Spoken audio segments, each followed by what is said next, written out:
দেশে কোকাকোলার চাহিদা দিন দিন অবনতির দিকে। ফিলিস্তিনে ইসরায়েলের আগ্রাসনের কারণে মানুষ এখন কোকাকোলাকে বয়কট করছে। এছাড়াও এই বছরের বাজেটে কোমল পানীয়তে কর বাড়ানোর কারণে পুরনো এই কোম্পানিটি দেশে বিনিয়োগ না করার সিদ্ধান্ত নিয়েছে।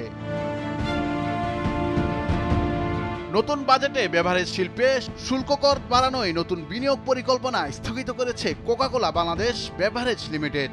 শিল্পের বিকাশের জন্য $15 কোটি বিনিয়োগ পরিকল্পনা ছিল তাদের। তবে 2024-25 অর্থ বছরের বাজেটে বর্ধিত কর হার এবং শুল্ক বিবেচনা করে ভবিষ্যতের বিনিয়োগের সম্ভাবনা নিয়েও উদ্বেগ প্রকাশ করেছে কোকাকোলা কোম্পানি।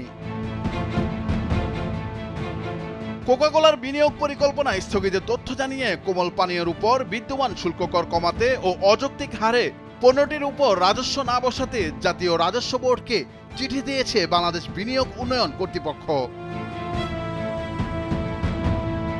গত জুলাই বিনিয়োগ কর্তৃপক্ষের পরিচালক মোহাম্মদ জসিমউদ্দিনের সই করা চিঠিটি এনবিআর চেয়ারম্যানকে দেয়া হয়। চিঠিতে বলা হয়, কোকাকোলার পাশাপাশি স্প্রাইট, ফান্টা এবং কিনলে উৎপাদন ও বাজারজাত করছে প্রতিষ্ঠানটি।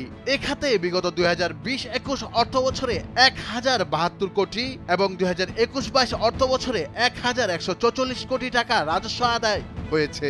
সবশেষ 2023-24 অর্থ বছরে পানীয় খাত থেকে রাজস্ব আদায় কমেছে 20%। শুল্ক করের কারণে দাম বৃদ্ধির পাশাপাশি ফিলিস্তিনে ইসরায়েলের গণহত্যার কারণেও বাংলাদেশ সহ বিশ্বের অনেক দেশের মানুষ কোকাকোলা সহ অনেক পণ্য বয়কট করছে। এ কারণেও দেশে কোকাকোলার বিক্রি কমে গেছে অনেকটাই। এমন পরিস্থিতিতে স্থানীয় কোম্পানিগুলোর উৎপাদিত কোমল পানীয়ের বিক্রি উল্লেখযোগ্য হারে বেড়েছে। 2023-24 অর্থ বছরে পানীয় বিক্রির উপর 3% ন্যূনতম কর ধার্য করে, যা আগে ছিল 0.06%। এটি চালুর সঙ্গে বিদ্যমান মোট কর হার বেড়ে হয়েছে 48.2%। ক্রমবর্ধমান কর বাড়ার কারণে ভোক্তা পর্যায়ে পণ্যের দাম বেড়ে গেছে। এতে পণ্যের চাহিদা উল্লেখযোগ্যভাবে কমেছে।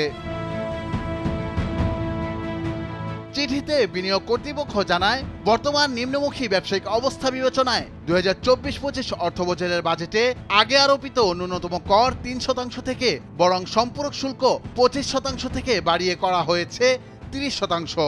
এ কর হার বাস্তবায়িত হলে স্থানীয় পর্যায়ে মোট কর হার হবে প্রায় 53%। কর হার বৃদ্ধির কারণে বিনিয়োগ পরিকল্পনা স্থগিত করছে কোকাকোলা কোম্পানি। চলতি 2024-25 অর্থ বছরের বাজেটে কার্বোনেটেড বেভারেজের উপর কর বাড়িয়েছে সরকার। কোমল পানীয় ও আইসক্রিম থেকে চলতি অর্থ বছরে 250 কোটি টাকা ভ্যাট আদায়ের পরিকল্পনা রয়েছে এনবিআর এর।